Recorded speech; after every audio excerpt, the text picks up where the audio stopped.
As a kid, I always hated boss fights in video games. I thought they were artificial roadblocks, stopping me from accessing the rest of the game. I liked games for the fun factor, not the challenge. However, little did this young whippersnapper know that these two variables were so closely intertwined. And don't get me wrong, I sucked. I really did suck at video games as a kid. I had nowhere near the talent of these pro gamer TikTok kids who play Fortnite nowadays. Easy difficulty was my bread and butter, especially as I couldn't pass the controller to older siblings. I was on my own. Fast forward a few years into my teens and I finally started to appreciate the challenge and reward video games could offer me. I started getting tired of games notorious for their forceful hand-holding. COD campaigns were the biggest offender. Other games like GTA 5 and Red Dead Redemption, which I still do love to this day, were also big hand-holders. First, I looked to multiplayer games like COD to fill this void of challenge and reward I began to yearn for. I, like everyone else in my generation, became addicted to the dopamine rush these games supplied for years. I was both too lazy and undedicated to sink the necessary time into more competitive multiplayer games that would give me that feeling of challenge and reward I was so desperately looking for. Now, I'm not saying any of the aforementioned games are bad, I play many of them to this day, but they just weren't filling that certain void for me. After much deliberation, I finally decided to give the Dark Souls series a try. The Souls games had been blown up for years at this point, and the dark fantasy role-playing setting had always attracted me. But absolutely nothing could prepare me for what I was about to play. The subtle world building, overarching level design, and punishing combat was all some of the best I had ever experienced. It took me a while to find true satisfaction out of the boss fights. At first I used every exploit in the book, YouTube tutorials, summons, you name it, I tried it. I vaguely remember my first fight against Pontiff Sullivan in Dark Souls 3. After about 3 deaths, I thought fuck it and I used the summon. It completely trivialized the fight. I was so focused on beating the boss and progressing to the next area, I forgot about the entire point of the fight. It was meant to be a test of my patience and skills, but had instead become something else entirely. I thought if the game allows me to do this, I shouldn't be ashamed. I should be happy I've beaten the boss. But I wasn't. I was unsatisfied. Ultimately, it was a harsh lesson, but I learned true achievement came from beating the bosses with skill. Regardless of how I played, sometimes cheaply exploiting the game's mechanics, and sometimes playing the game the intended way, I was hooked and I started to play more and more of these games. The Souls-like was slowly becoming one of my favourite genres. It had a profound impact on me, inspiring me to replay some of my favourites on the higher difficulties and try other difficult games. Fast forward a few years until now, many playthroughs later, I feel like I have a good knowledge of these types of games. I started to think about how game designers intended you to play these games. How they intended you to overcome challenge. Why boss fights are even a thing. What do they teach you? This brought me to writing this video and talking about 2 of my favourite games from the past 2 years.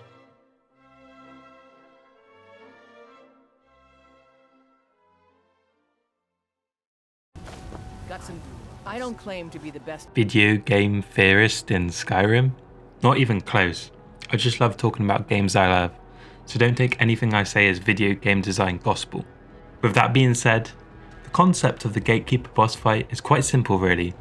It's a boss that stands between you and the rest of the game. The Gatekeeper boss fight is essentially there to see if you've paid attention to what the game has been teaching you. This is where the Marauder comes in and Doom Eternal director Hugo Martin. Now I know what you're thinking, the Marauder isn't a boss, he becomes a normal demon type in the second half of the game. And yes my friends, that is true, but is the first fight with him not in a locked boss room at the end of the level with one of the most epic cutscene introductions in history? Let's just listen to Hugo. There is another black belt out there waiting to face you. You are Obi-Wan and this is your Darth Maul and you guys are going to have this awesome fight. You're going to fight a couple times in the game actually. He's going to hold you accountable. He's going to see just how good you are at the Doom Dance. And when he's there, he is definitely like a queen chess piece on the board. As Hugo says, the Marauder is there to test how good the player is at the Doom Dance. He's a queen chess piece, the Grand Master, the Dark Souls of demons. Essentially, Hugo is saying that the Marauder is almost your equal. Now that is quite the build-up, as up until this point in the game, most players have been probably stomping on demons for hours, living out their power fantasies as the Doomslayer. Meaning when it's finally time to face the Marauder in the field, the devil-horned shotgun-wielding demon version of Joe Exotic with his own personal pet, feels like a brick wall. It certainly felt that way for me. Even though the game tells you exactly how to fight him, I ended up dying close to 10 times on Nightmare difficulty, and I bet that experience wasn't exclusive to me. Importantly, it's about what the game doesn't tell you. The key to beating the Marauder is to think about everything you've learned in the game thus far and apply it to the fight. This means using the right amount of aggression to get close enough to damage him when his eyes glow green, and then the maneuverability to evade his shotgun blasts and axe swings while still keeping an eye on the imps that consistently spawn to disrupt your combat flow. Just as the player does in the normal combat arenas, where you must prioritise the more dangerous demons over the cannon fodder who constantly harass you while you move at exceedingly high speeds. It also means carefully managing your resources, health, shields and ammo, as the fight becomes a marathon rather than a sprint, as you both slice away at each other's vigour like two heavyweights fighting in the boxing ring, glory killing the imps and zombies the game conveniently spawns before you ignite their cursed souls with a blast from the flame pouch to additionally farm shields. The fight also tests your ability to time your shots to perfection with the split-second chances you get to strike, just as you would use the sniper scope to take down the Anacrotron turrets and the Mancubi cannons up to this point. Again, this all mirrors the core combat flow you must deploy to be successful in the normal areas of Doom Eternal. This is why the Marauder is the perfect example of a Gatekeeper boss fight. To beat him for the first time effectively, you must utilise everything at your disposal, every mechanic and tactic the game has taught you, experimenting with the weapons to see which one will work best against him. Up until this point in the game, a player may have gotten away with playing cautiously, only using their favourite weapon or ignoring the flame pouch. That all changes when you get to the Marauder fight, as he will make quick work of anyone not playing the game by his rules. He stands tall, guarding the gate that leads to the second half of the game. If you want to be good enough to deal with the progressively more challenging areas of the game and fight him again on multiple occasions, you must first show him that you know the Doom dance. Any players not willing to drop their Mountain Dews and take the Marauder's hand on Hell's dance floor will be severely punished in the later stages of the game, kicked out of the Doom Club. In my own first playthrough, after dying close to 10 times, I finally thought about the Doom dance, what I learned, and how Doom Eternal had evolved my playstyle I had become so accustomed to in Doom 2016. After this realisation, I applied it to my strategy, finally dealing with the Marauder.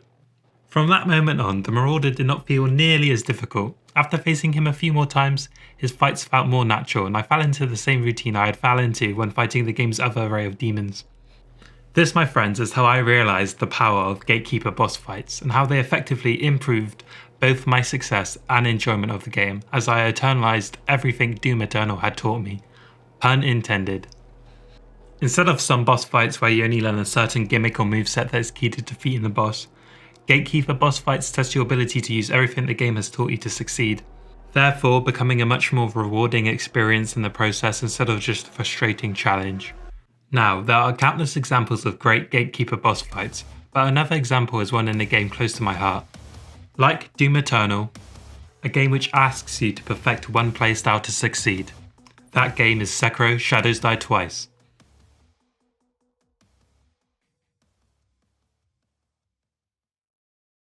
As I said, Sekiro is very much like Doom in some ways. It wants the player to master one core playstyle over the course of the game. What it lacks in build variety, it makes up for in pure gameplay perfection. The satisfaction of hitting every deflection before finishing off an enemy with a bloody death blow is hard to beat in most games. Genichiro Ashina might be the most satisfying fight in the entire game, and consequently, an excellent example of a Gatekeeper boss fight. The main fight serves as a benchmark for your skills as a shinobi at the end of the first act of the game. Up until the main Genichiro fight atop Ashina Castle, some players may have gotten away with ignoring some of Sekiro's core mechanics, namely the Mikiri counter, but even a tiny number of players would have somehow made it atop Ashina Castle without deflecting the majority of attacks from enemies. I myself was inclined to blocking and dodging most of the time in the early game instead of embracing the deflection mechanic. Genichiro puts a stop to all of that. To beat Genichiro, you must forget all of your old Souls habits like hiding behind a shield or a dodge button and instead play the way From Software intended you to play it. That means being extremely aggressive, dealing with those perilous attacks head on by using the Mikiri counter to deal with those thrust attacks, jumping over those sweep attacks, making the most of your shinobi prosthetic and managing your posture meter. If you do all of this, you'll not only be good enough to beat Genichiro, you'll be good enough to access the rest of the game, where all of those mechanics become all the more important for future bosses. I mean, I think the boss is absolutely genius. Each time you fight him, he represents a milestone in your progress in mastering the game. Your experience with Genichiro must have gone something like this. While this game is impossible, why did I even try? Actually, I died a few times, but that wasn't too bad. That was a really fun fight. Get out of the way, bitch. Let me fight Ishii. This is why I find Genichiro to be such a perfect example of a gatekeeper boss fight. Just like the Marauder in Doom, once you master Sekiro's combat system, he becomes a much easier fight and prepares you for the rest of the game. Not that you'll die any less, you'll die plenty more times in your Sekiro journey. Now, does anyone who is infinitely more cultured than me when it comes to games have any more suggestions of gatekeeper boss fights? Be sure to let me know in the comments. Thanks for watching.